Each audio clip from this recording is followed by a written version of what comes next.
In this case, the illegal occupation of Israel of Palestinian land, there will never be enduring peace in the Middle East. South Africa agrees with Kenya that it is important for the United Nations Security Council to support the work of the United Nations mission for a referendum in Western Sahara. Like Kenya, we are concerned at the delay in the holding of the referendum, which is necessary for the realization of the right of the self-determination demand by the people of Western Sahara. We are also concerned at the inadequate protection of the issue of human rights for the people of Sahrawi. I have assured President Kenyatta of South Africa's continued support for Kenya's tenure as a non-permanent member of the UN Security Council for 2021-2022. We welcome the stance that Kenya continues to take on African issues at the UN Security Council. We also reflected on the devastation that COVID-19 has wrought on people of our continent and their livelihoods. We have agreed that South Africa and Kenya, as like-minded countries, should work together to build consensus on how the continent should emerge from the COVID pandemic. We have also reiterated our strong support for the demand that there should be equitable and transparent distribution of vaccine doses to developing countries. We are very pleased that President Kenyatta will be visiting the Aspen Pharmacare factory in Gqeberha. The visit to the facility will demonstrate South Africa's commitment to ensuring that not only South Africa but Kenya and other countries do also gain manufacturing capacity and capability. So we are very pleased that President Kenyatta will be proceeding to Gqeberha on this visit. In conclusion, we have had an opportunity today to discuss in some depth several of the challenges facing our continent, and I'd like to thank President Kenyatta for having taken time from his busy schedule to pay a state visit to South Africa, which has enabled us to deepen our cooperation and to broaden the relationship between Kenya and South Africa. And with those words, President Kenyatta, I'd like to say thank you once again. Asante sana for coming to South Africa. Thank you very much. Thank you, Mr. President. And I now invite Your Excellency President Kenyatta to address us. Thank you very much.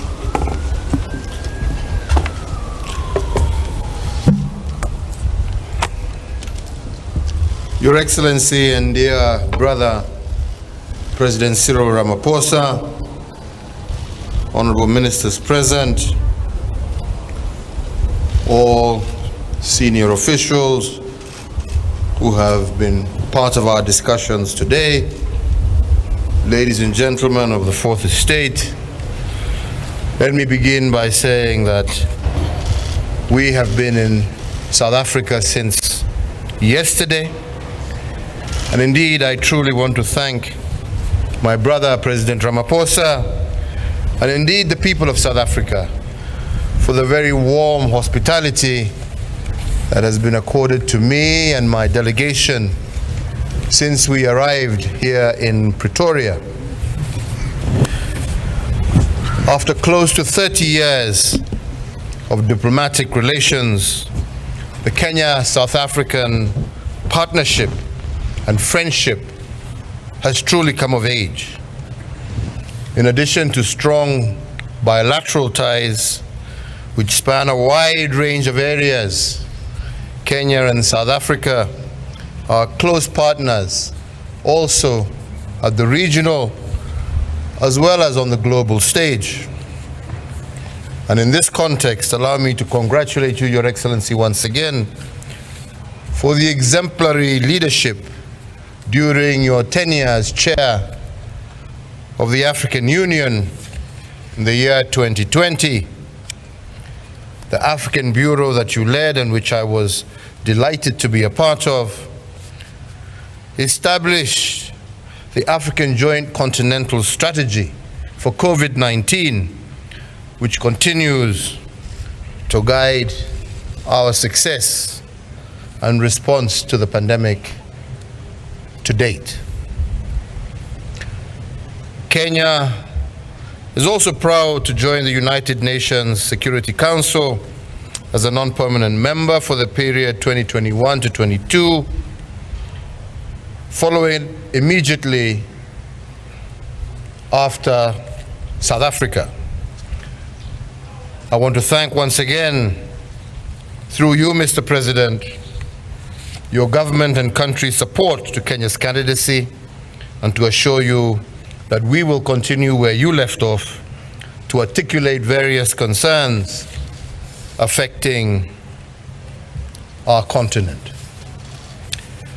President Ramaphosa, as is befitting a true friend and partner, has gone through and covered in a lot of detail the fruitful discussions that we have had together with our officials this morning on a wide range of political, social, and economic issues of mutual interest.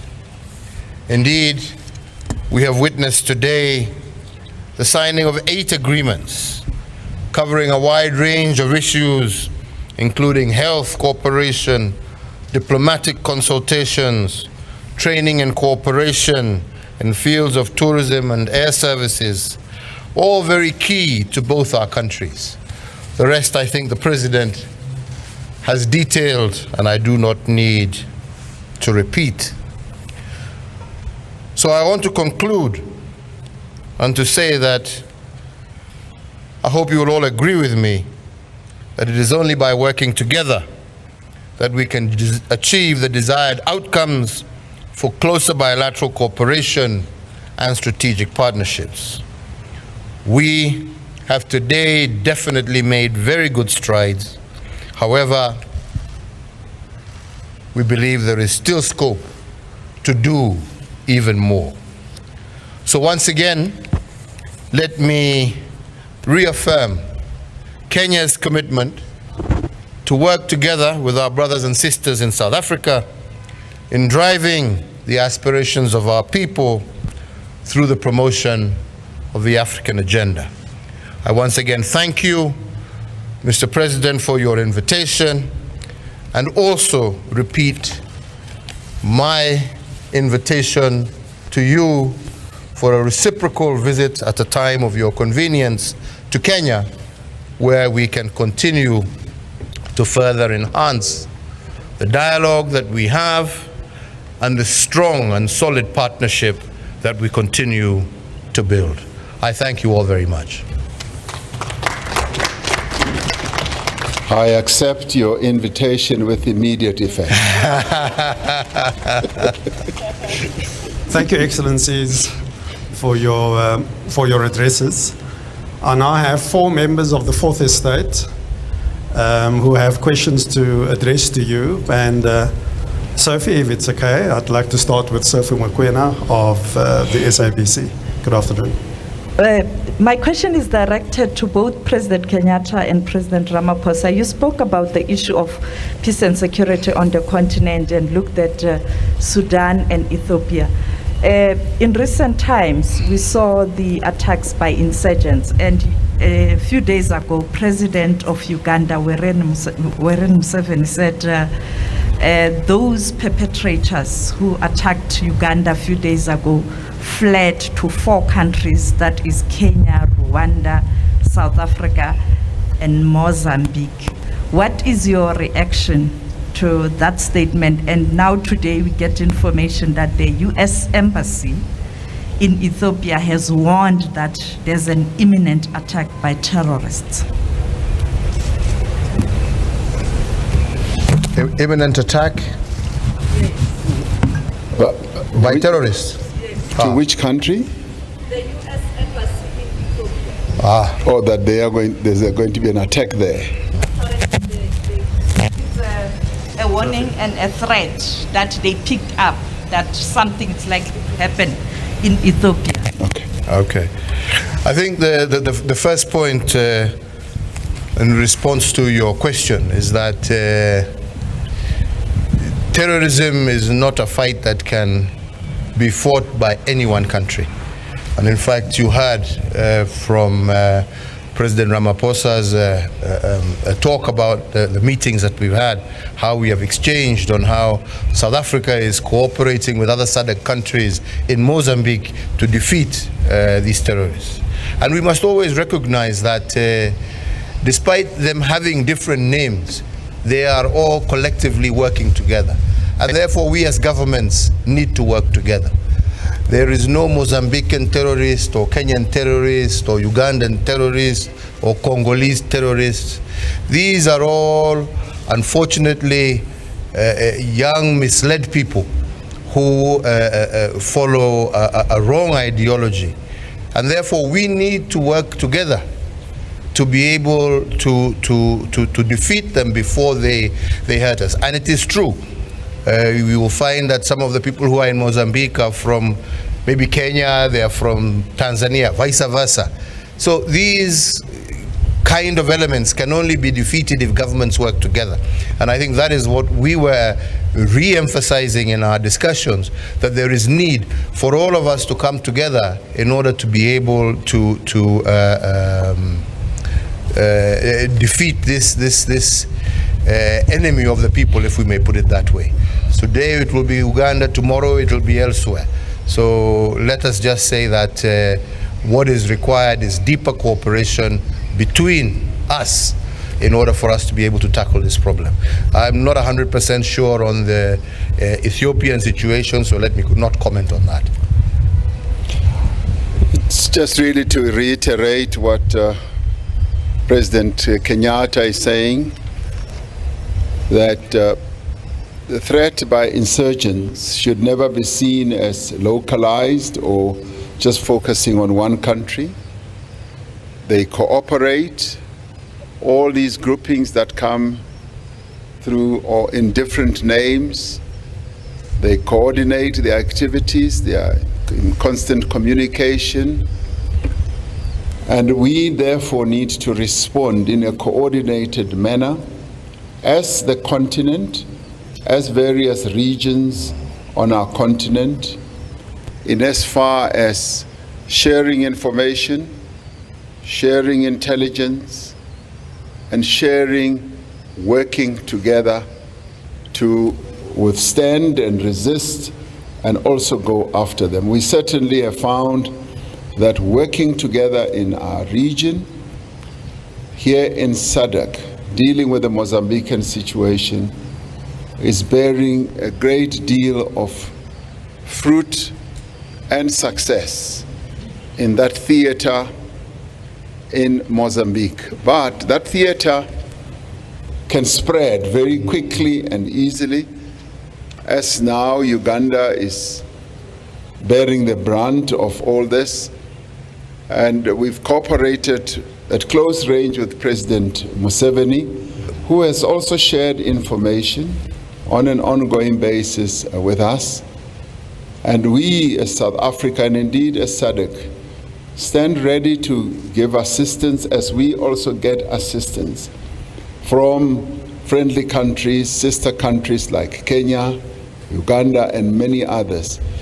I too cannot say much about this imminent threat on Ethiopia, and we just hope that that will not eventuate. As regards the people who have fled to various countries, of course insurgents will always want to flee to various countries as they run away from the heat that is being put on them in one country or another. So it is possible they will find their way to us here, but they will find us ready for them as well. Thank you. Aviwe Mtila, ENCI. Thank you very much. President Kenyatta, you mentioned a bit earlier that the trade between the two countries is enormously skewed in favor of South Africa, and you mentioned that it needs to be tackled urgently. Do you have any plans on how to go about this, given that South Africa as well would want to ramp up trade, given that it comes at the backdrop of COVID-19? Again, I think President Ramaphosa has, in his address to the press, really quite covered that comprehensively, because we really stated, as I said also when we were inside the building, that we need to be able to remove all different barriers that exist, that deny our people from increasing either volume of trade or being able to actually engage in trade itself. And I think what is important from today is the commitment, especially at the political level, the highest political level, that we are both committed towards seeing all these NTBs removed, being able to facilitate our people to be able to do more business, to be able to encourage them to do more business. We have, as part of the discussions, agreed on a technical team of the ministries of trade of our two respective countries that will engage to find these various bottlenecks. We've also discussed in great detail barriers to also movement of goods and persons. And again, you heard President Ramaphosa mention that we have also established a high-level committee at our level to be able to discuss, with a time period of 6 months, what are the impediments to the free movement of persons and goods as well between our two countries. All of these are aimed towards seeing an increase in the volume of trade and investment between our two countries. And what I am particularly happy about is the level of commitment at the highest level possible that we have seen today in terms of reversing that situation and to have a much more balanced situation prevail in terms of trade between our two countries. A much more balanced and increase in terms of volume, in terms of volume of goods, but also in terms of the amount of actual transactions that are actually done between our two countries. So I must say that I am quite happy with the commitment that I have seen from the government of South Africa led by President Ramaphosa. I'd just like to add on the very positive side that we would like to see trade between South Africa and Kenya moving towards the direction of being balanced, because it's horribly imbalanced at the moment. So I'd like to see Kenya's trade with South Africa almost quadrupling, because it is at a very low level at the moment. And that should mean that we want to see more services from a Kenyan point of view being delivered in South Africa of whatever nature, where Kenya has a competitive advantage, which can add to also the growth of our own economy, where Kenya has products where they are competitive, coming into our markets and appearing on our shelves. We often see things like tea from Sri Lanka, Ceylon tea and stuff like that. I think South Africans would love to see more and more Kenyan tea from the foothills of the Kilimanjaro mountains. And I think they should have a tea like that. Coffee and cut flowers we already get, although they are rerouted. Would like to see more and more of that, so that the intra-Africa trade becomes a reality, and becomes a reality quickly between our two countries, particularly following this state visit as well. Thank you, Your Excellencies. Karine du Plessis, Business Day. Hi, good afternoon, Your Excellencies. President Ramaphosa, I just want to add Farmer's Choice on behalf of Kenyans living in South Africa Oh, to well your done. list of tea and Oh, wow, farmer's choice. yes, because I always travel with us. No, I shouldn't say. I don't travel with him in my bag.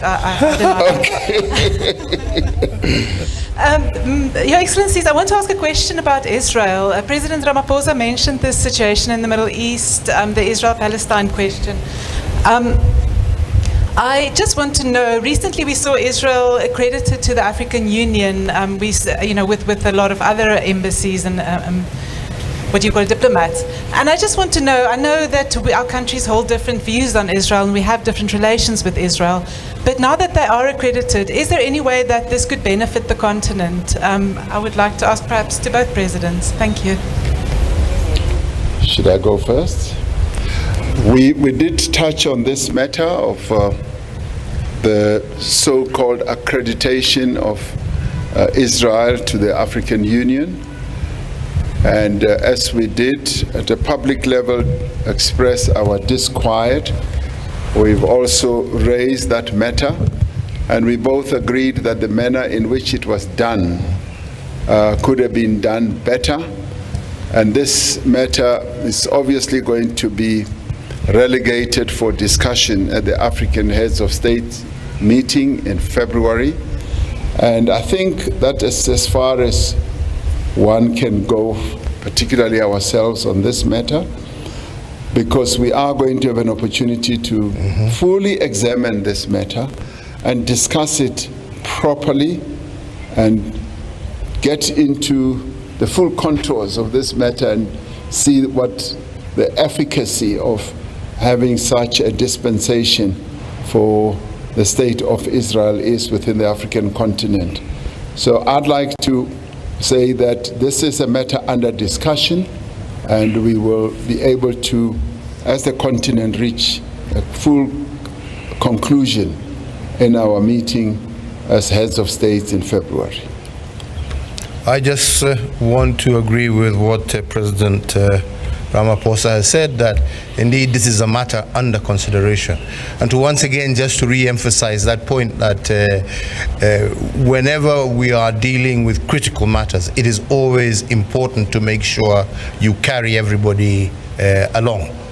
And unfortunately, this didn't quite happen.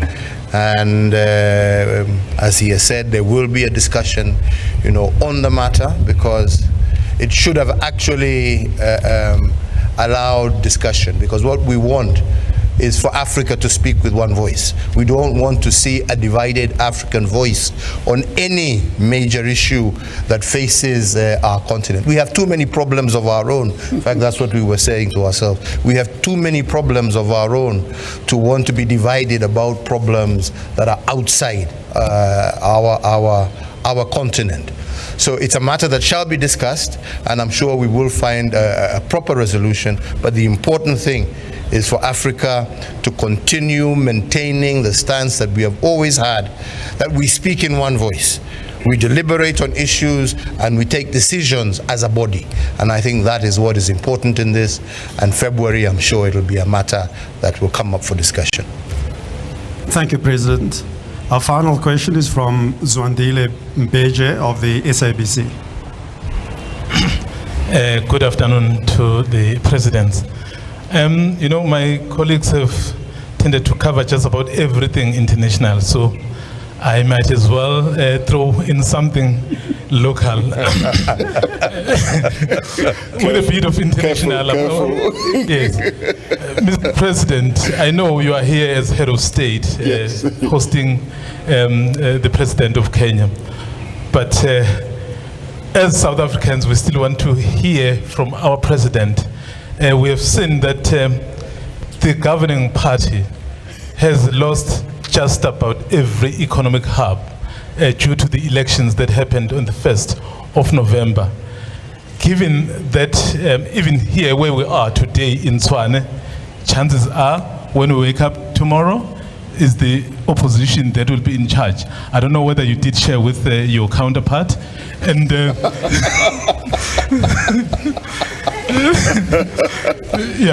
And the coastal city of Durban tomorrow, chances are it's going the same way. Surely, that can't be, I guess, from the party point of view, be good news, I guess, from your side. President Kenyatta, I know that you are on your last term.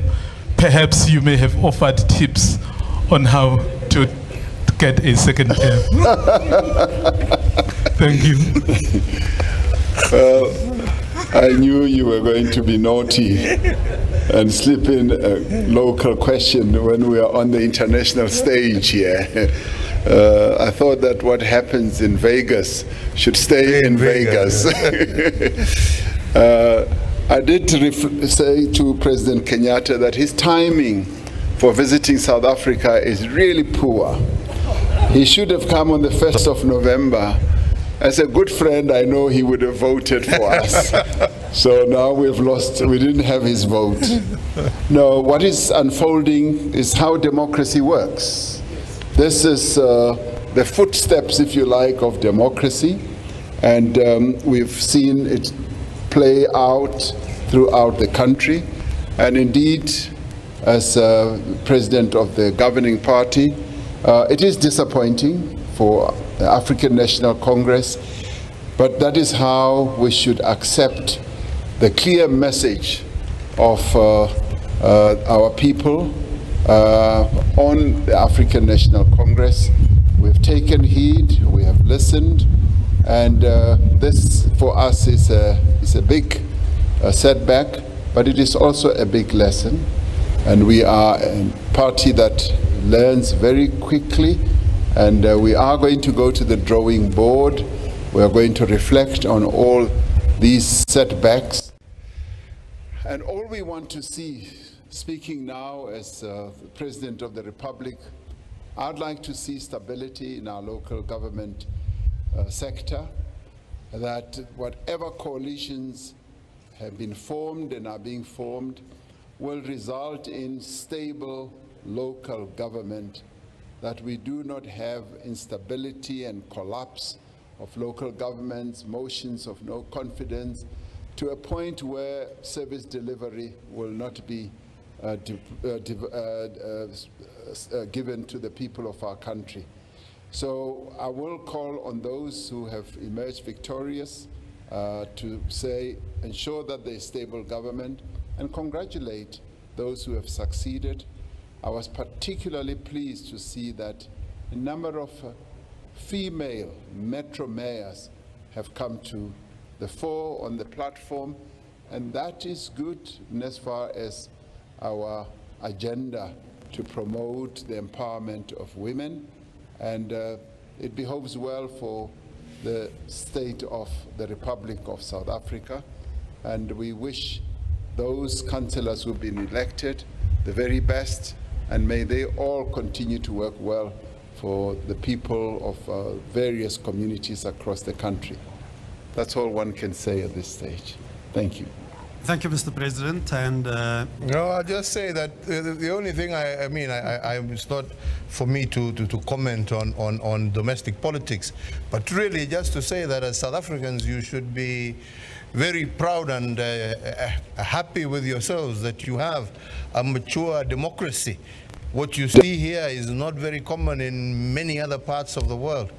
So mine is to congratulate South Africans and to say, let us continue entrenching democracy as a way of governance, and to say we are proud of you, and results are one way this way, next time there'll be another way, but what is important is that the tenets of democracy are at the root of South African society, and that is something South Africans should be proud of. As to lessons, well, I don't have to repeat. Second term, he's told us already they're learning lessons. So.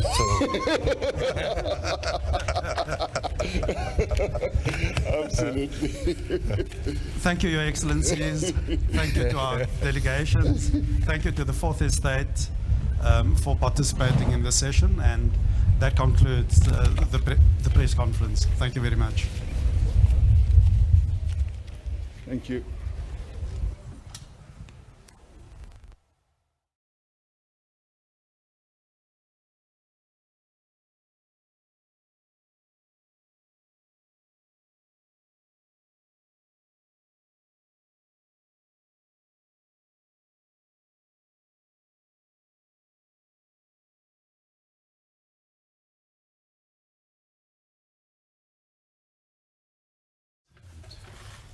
well as Deputy Ministers, senior officials, and ladies and gentlemen. President Kenyatta, on behalf of the government and the people of the Republic of South Africa, I'd like to welcome you and your delegation to our country. Your visit is another manifestation of the very strong as well as cordial bilateral relations between our two countries. Our historic ties are rooted in Kenya's principled support for our struggle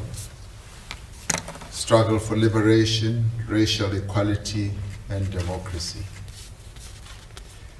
For this, we remain eternally grateful to the people of Kenya. Solidarity, mutual respect, and a common vision of a better Africa and a better world form the foundation of our relations today and into the future. This state visit takes place after the successful inauguration of Kenya South Africa Joint Commission for Cooperation, which took place on the 11th of August 2021 in Nairobi, in Kenya. The Joint Commission for Cooperation provided an opportunity to take stock of our current bilateral relations whilst laying the foundation for more regular exchanges and meetings between our government officials. While relations between South Africa and Kenya are warm and constructive, I believe it is time to elevate our ties to that of a strategic partnership. This would signify the importance of our political, economic, and social ties and the leadership role we play in our respective regions. You in East Africa and us in Southern Africa.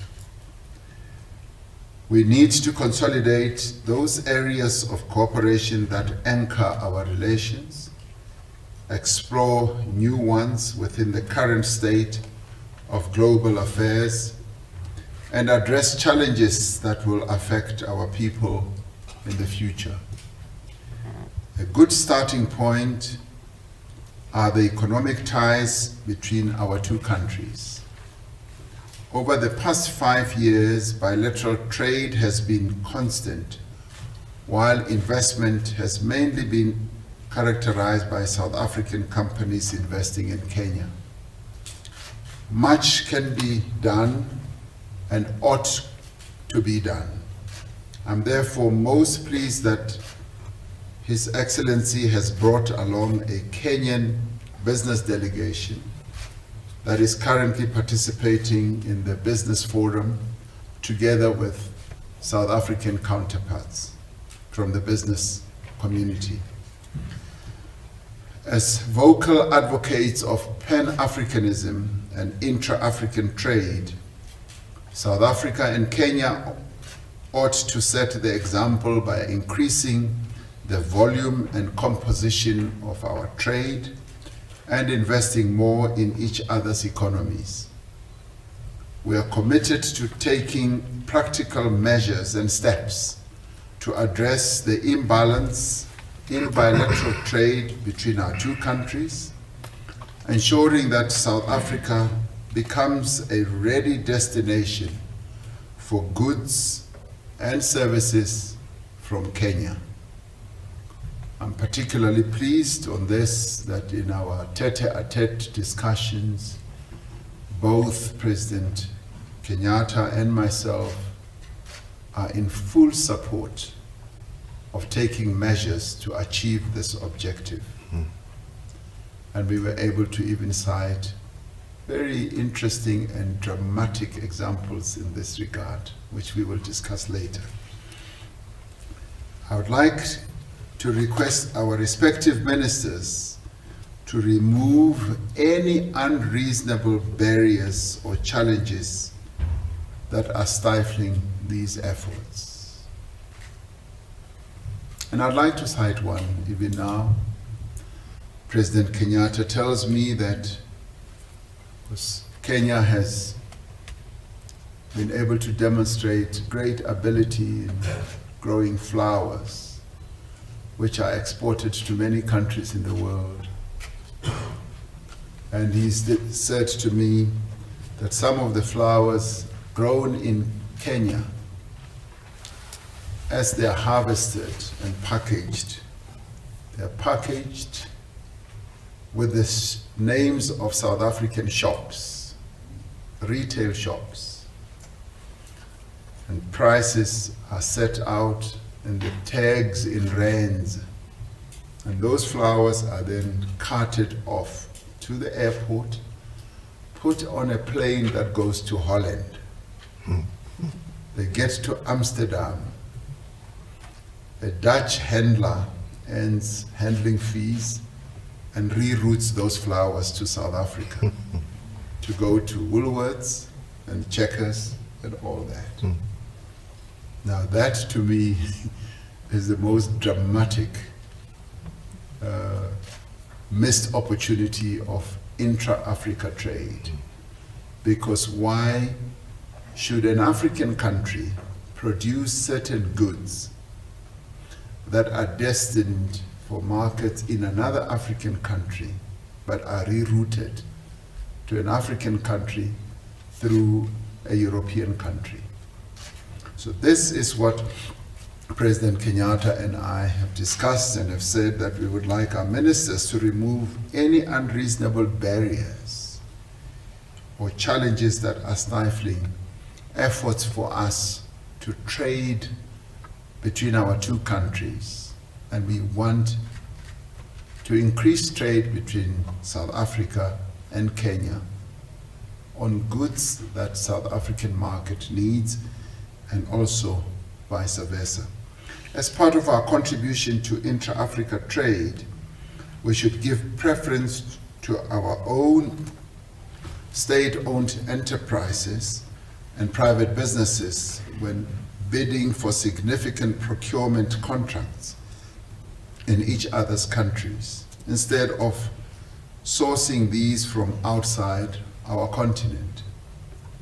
Each of our countries has the indigenous knowledge and expertise to benefit the other. These efforts to strengthen economic ties are not possible without the facilitation of movement of people between our two countries. In this regard, we are most pleased to witness the signing today of the Memorandum of Understanding on Migration Matters and the agreement on the return of nationals refused entry and illegal entrance. The strong foundation of our bilateral relations has ensured excellent cooperation and coordination of our positions on multilateral issues. South Africa and Kenya both seek to strengthen multilateral approaches to improve global peace and security. Please be assured of our continued support during Kenya's tenure as a non-permanent member of the United Nations Security Council for 2021 and 2022. I congratulate Kenya for its successful chairing of the Security Council in October, when it strongly voiced the concerns of our continent and emphasized the need for a rules-based multilateral approach to global challenges.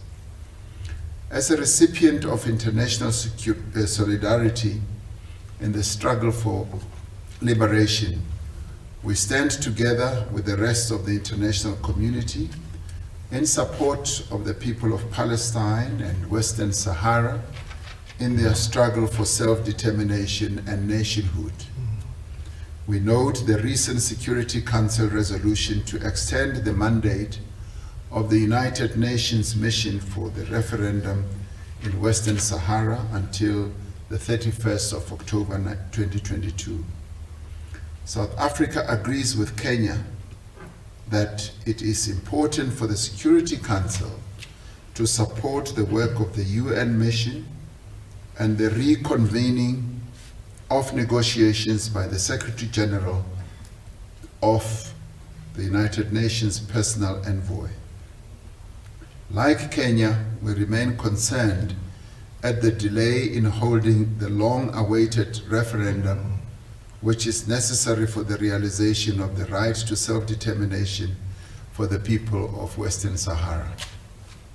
We are also concerned at the inadequate protection of human rights of the Sahrawi people. We commend Kenya for having undertaken to promote the women, peace and security agenda during its tenure on the UN Security Council. It is a concern that while the African continent enjoys peace, democracy and stability, there are still pockets of insecurity and conflict within countries and between neighboring countries.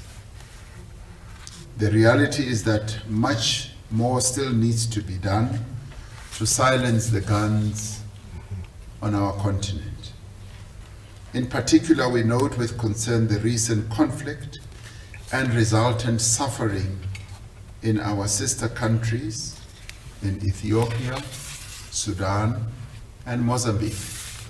South Africa remains committed to regional peace and security as well as stability. We call on all relevant role players to work together towards finding sustainable solutions to these conflicts. To this end, we will work closely with Kenya on all platforms to promote peace and security on our beloved African continent. We fully support and align ourselves with the SADC position to support and assist Mozambique as directed by the 40th SADC Summit. We strongly condemn any attempt at an unconstitutional change of government in the Sudan and call on all parties to engage in constructive, good faith and peaceful dialogue to restore the Sudan's constitutional order. Mr. President, we are most alarmed by the unfolding situation in Ethiopia and the consequences it may have for the stability of Ethiopia and the region in the eastern part of our continent. There is an urgent need for all parties to the conflict to commit to an immediate, indefinite, negotiated ceasefire and an inclusive political dialogue to begin the difficult work of forging a lasting resolution to the country's ethnic and political divisions. The need for lasting peace and security on our continent becomes more urgent with the operationalization of the historic African Continental Free Trade Area Agreement on the 1st of January of this year. I wish to congratulate Kenya for being among the countries that have ratified the AfCFTA, which aims to accelerate intra-Africa trade and industrialization, and which offers great opportunity for Africa's economic integration and development. We meet at a time of great distress and devastation caused by the COVID-19 pandemic. Although there's been great progress in the development and distribution of vaccines, as well as acts of solidarity and cooperation across the world, the global response to the pandemic has been uneven. It is a grave concern that the global community has not sustained the principles of solidarity and cooperation in securing equitable access to COVID-19 vaccines. While we welcome some of the recent developments in making vaccines more accessible, the strategic goal for both of our countries and others on the continent should be to acquire and manufacture vaccines on our own African continent. South Africa and Kenya have proven capacity and expertise in this regard. We are two of some of the countries on our African continent who should and will be able to manufacture our own vaccines, which would make available for the rest of the continent as well. I'm pleased to see that Your Excellency President Kenyatta, that in your visit to South Africa, you have included a visit to Aspen Pharmacare in Gqeberha, in the southern part of our country, which will provide you with first-hand experience of our capacity to produce vaccines and highlight areas of possible cooperation with your government.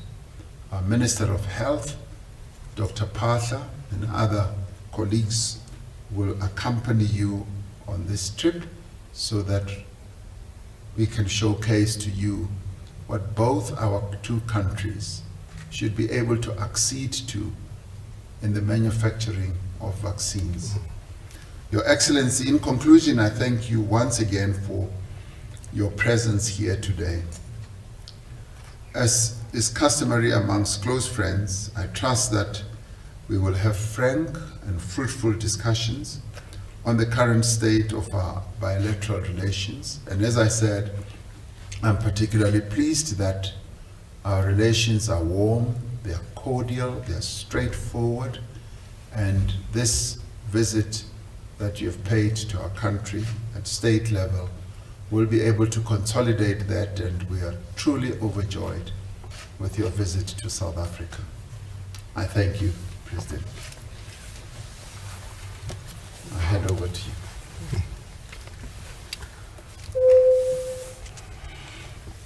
Okay. Thank you very much, Mr. President.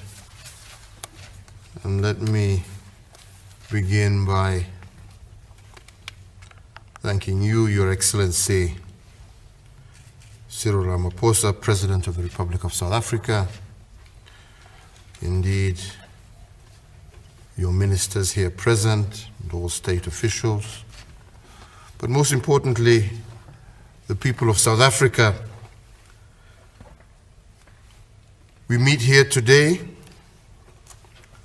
to join Your Excellency to accelerate efforts to strengthen our bilateral relations and to reaffirm our unwavering unity of purpose as Africans. I take this opportunity to thank you once again, Mr. President, for your invitation to visit your beautiful country, and indeed for the warm and very cordial reception that has been accorded to me and my delegation since we arrived here in Pretoria. Kenya and South Africa enjoy warm and cordial relations, which continue to thrive, making it possible for our two countries to realize great successes at bilateral and also at multilateral level. And Mr. President, you have enunciated some of those areas of cooperation.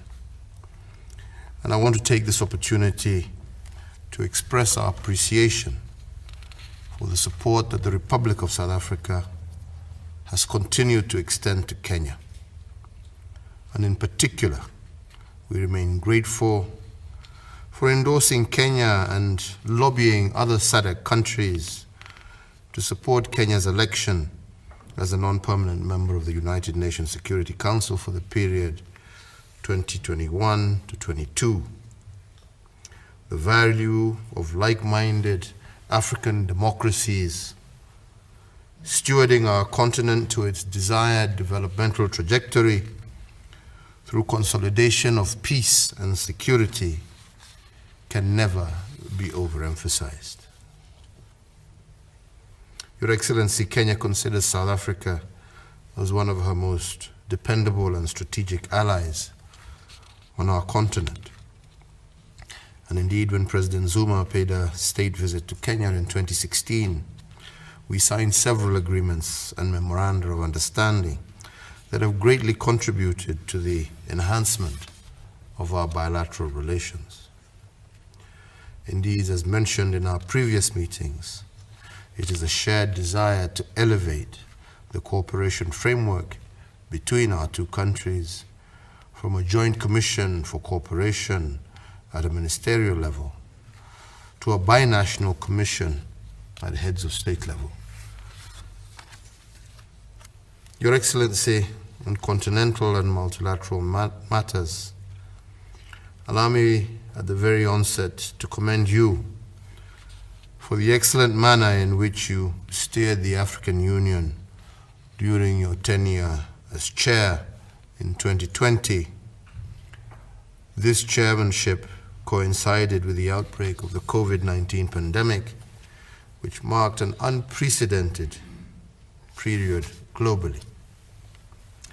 I was delighted to be part of the bureau which you led and which established the African Joint Continental Strategy for COVID-19. This strategy continues to date to guide the response to the pandemic. And as a member of the Bureau of the African Union at the time, I recall your tireless efforts in convening numerous Bureau meetings that, among other things, culminated in the appointment of 6 special envoys of the African Union. The envoy's principal mandate was to engage the G20 and other multilateral organizations, such as the World Bank, the IMF, to mobilize support for middle and low-income countries to mitigate the adverse economic impact of the pandemic through debt relief, the deferral of debt payments, the provision of new funding, and these efforts have been largely successful. Your Excellency, while still on matters COVID and in pursuing our agenda of boosting manufacturing capacity for COVID-19 vaccines on our continent, you also have moved through and have established the Aspen Pharmacare, and I do believe that this is a step in the right direction. It is unfortunate that at a time when the world should be collaborating in the fight against the pandemic, rich countries regrettably continue pursuing COVID-19 vaccine nationalism and hoarding. And therefore, the imperative for African countries to build capacities to meet our vaccine requirements is therefore not only urgent, but existential. We in Kenya aim to start local production of COVID-19 vaccines during the first quarter of 2022, with the aim of developing a fully fledged vaccine manufacturing capacity by 2024. And in this regard, therefore, I am looking forward to visiting the Aspen Pharmacare sterile factory in Port Elizabeth tomorrow. Our cooperation on health, Your Excellency. South Africa's medical and scientific prowess is globally recognized. The provision of universal health care is a top priority for my administration, and we therefore look forward to engaging with South Africa on matters health, to draw on best practices and to develop mutually beneficial and synergetic linkages. I am aware, and for which I congratulate your government and the people of South Africa, for the great strides your country has made in the medical domain, with outstanding breakthroughs such as the invention of the digital laser with numerous applications, design of the first induced pluripotent stem cells in Africa, amongst many other things, including pioneering surgical procedures using 3D printed middle ear bones that was developed by one of your local professors, Mashudu Tishifaru, at the University of Pretoria. So in this regard, I do welcome the initiative and the efforts of our technical teams are making to conclude a cooperation instrument that provides a legal framework for collaboration in strategic areas in the health sector. Your Excellency, trade and investment remains one of the strongest pillars of our relations, and South Africa is one of our leading trading partners in sub-Saharan Africa. You've mentioned, and correctly so, that we need to work together to improve the trade imbalance between our two countries. And just to cite as an example, in 2020, Kenya's exports to South Africa were approximately $33 million, while Kenya's imports from South Africa were around 430 million. So we need to see this not only balance out, but also increase in volume. With respect to investment, South Africa is a major source of foreign direct investment in Kenya. And indeed, during the period 2006 to 2019, South African investment in Kenya has risen sharply from some $2.2 billion to some $3.1 billion currently. On our part, investment in South Africa has been rather minimal, and we would like to also see this increase. So, Your Excellency, this is a position that Kenya is working with South Africa is keen to change. Our increasing manufacturing capacity and innovation can substantially drive the increase of Kenyan exports into your country, and we are confident that we have a wide range of products that will be beneficial to South Africa. Indeed, as you have just mentioned, we need to address ourselves to the big question, and that is, what is hindering trade and investment between our two countries, and what is it that we need to do to increase both trade and investment between our two countries. And here, Your Excellency, I would request that we not only task our trade ministers to meet within the next 3 months to resolve all these non-tariff barriers and other constraints that affect trade between our two countries. Further, noting that trade between our two countries is currently hugely in favor of South Africa, we should agree to task the technical teams to propose measures that our two countries could adopt to address the trade imbalance. I am sure Your Excellency will agree with me that there are a number of areas where Kenya has a comparative advantage, and these are areas that we would like to see an increase in volumes of trade and also investment between our two countries. Given the strategic importance of South Africa and Kenya in the continent, addressing the bottlenecks in the trade and investment regime between our two countries is an important building block towards harnessing the benefits of the Africa Free Trade Area. We are already working together to lobby countries in our respective trading blocs to ratify the tripartite free trade area, and indeed I urge our teams to hasten this process.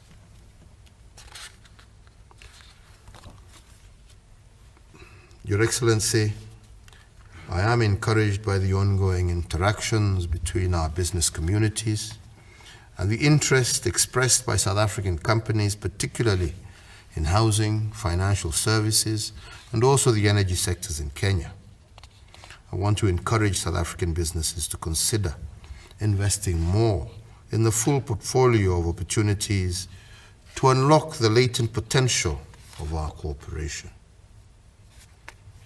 Your Excellency, our common prosperity goals at bilateral and multilateral levels as envisioned in our Africa Agenda 2063 and the Africa Free Trade Area, will largely remain unrealized if the free movement of people and merchandise is not encouraged. So with this in mind, I would indeed appreciate that the progress made so far towards the realization of reciprocal visa-free travel regimes between our two countries be looked at, for this will certainly act as a catalyst to boosting trade and investment between our two brotherly countries for the mutual benefit of our people. With regard to matters of regional security, indeed, as you have already touched upon, we need to continue to solidly work together to silence the guns and to encourage a greater sense of democracy on our continent. We stand with South Africa on the issue of West Sahara and the Sahrawi people. We commend the government of Sudan for beginning the process of reinstating the civilian government, and we encourage our brothers in Ethiopia to work together, lay down their weapons, and appreciate that the best way to resolve their problems is through engaging in dialogue and ensuring that they managed to fix whatever areas of dispute, since the gun has never resolved anything. We also continue to support the work of SADC and other countries are doing in Mozambique to quell the terrorist threat, and indeed, as we have spoken already with the President, the war against terror will never be won by any one country. It will take all of us working together to ensure that we rid our continent of the terror agenda, and we also ensure that we are able to live as a continent with the peace, stability, and security that our people need in order to prosper. With that, Your Excellency, I wish to take this opportunity in conclusion to extend an invitation to you to make a reciprocal state visit to Kenya at your earliest opportunity, and as we steward together the strengthening of our political and economic cooperation for the mutual prosperity of our two peoples. I thank you, Mr. President. Thank you very much. Thank you very much, President. At this point, we will allow our valued media people to go and have tea outside ahead of us coming out later. So you have the first choice to have tea. So you can never miss an opportunity like this. That you should have tea ahead of President